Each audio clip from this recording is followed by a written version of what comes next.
Welcome to Rauta. This video is done in commercial collaboration with our sponsor, Steelfest.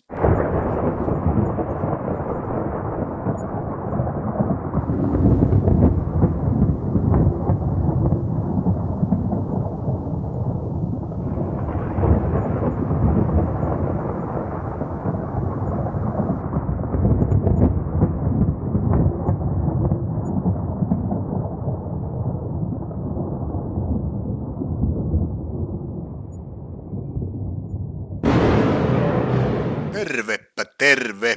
Welcome this Finnish review. Okay, jokes aside with the accent and all, this time it's all about Finnish death metal and one of the better ones if you ask me. This one is Corpsessed from a rather smaller town in Finland, southern Finland, and this is a band that has been active for more than 10 years now, so relatively new, but already quite a bit of experience with this one. I mean, after all, it's 4 albums out and then some smaller releases. When I heard the first time this band, it was around 2011 with the debut EP, The Dagger and the Chalice. The band was potential, but not quite there yet. That is, they kind of showed what they have up in their sleeves, kind of darker end of old school death metal and all, but no real treat there. It got better with the next EP, Corpsessed, next year, 2012, sorry, and since that they have been improving pretty much constantly. And so far, I think my favorite album has been Impetus of Death from 2018. Then again, I really haven't heard the one that came afterwards in 2019, so hard to say for sure. But now, 2022, they released this album, fourth one, Succumb to Wrath, which might be actually the best so far, at least what I get to say about this band, because they are really nailing it in so many ways. First of all, this album boasts with really heavy and good production. I mean, it manages to sound heavy and crushing at the same time without actually sacrificing the guitar sound to something which I guess would be considered as fuzzy. Like, I mean, there are bands that kind of go like kind of a low tuning and all, and then they just want to add the levels of heaviness over heaviness, which then again kind of results in rather sloppy guitar sound. By sloppy, I mean indeed kind of a fuzzy, the kind of a furry sound even. It's almost like you have this metal ball and then it starts to, get a little bit green because it's been outside so much. So it gets kind of a moldy feature. And that's what often happens, in my opinion, with sludge.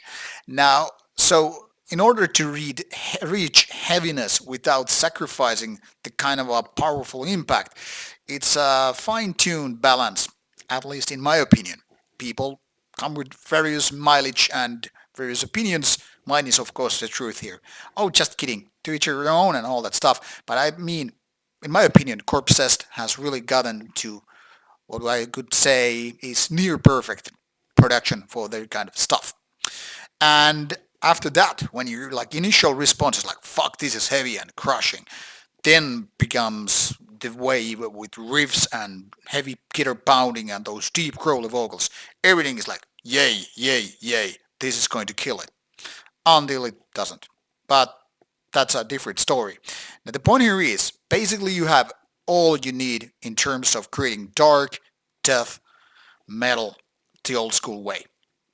Now if there's something I would just go back to and say which are the minor flaws, I would say this is not exactly the early D-side when it comes to catchiness, nor it's the more complicated kind of death metal, be it Obituary. No, that's not complicated, but I mean bands like Death or the grooviness of Cannibal Corpse or the like. But when it gets compared to more like bands like Incantation, Immolation, etc., which I guess in so many ways are the counterparts from USA though, but still, then I think Corpsessed is a winner here. Now, recently I reviewed the very same label release that is Dark Descent Records, Desolate Shrine, which is basically guys from the same scene but also different lineup. And another band that shares actually members with Corpsessed is Lying Ruins, is also the very same breed. So all these bands have kind of an old school death metal sound and feel when it comes to songwriting. They're kind of dark, but they're also super heavy. And they kind of represent some of the apex moments in Finnish death metal scene. They are a little bit different from one another, but they definitely have similarities. For example, Desolate Shrine is maybe a little bit of blackened in the terms of how the darkness is present there, but that's also partially because of the vocals. It's just pure growliness, but there are also raspier ones. Whereas Corpses is all about the deep growling, which works for me a little bit better because I'm kind of stubborn in the sense that when I'm listening to death metal, I want nothing but growly vocals. When I'm into black metal, I kind of want nothing else but those raspy, screamy vocals. So it's more like, I don't want to mix my hamburgers with pizzas, even though I like both. Or make it sound weird, more weird, but also more accurate is like, I don't want to put my sushi in my pizza. I could even imagine having, French fries or whatever hamburger meal parts on pizza, but sushi, fuck no. And I love sushi, hamburgers, and pizza, if you get my drift here. But point aside, all I am saying about Succumb to Rauta is that it's very, very finished product in so many ways. I mean, with the perfect production, with the really good vocals, and just in general some great pounding riffs, plus the variation with the tempo. It's not just slow or mid tempo, nor just fast, but going up and down in that segment. I would say there's very, very little room for improvement. However, the ones they have more room for improvement is the level of catchiness, while maintaining the very same atmosphere and feeling with the album that is crushing dark death metal.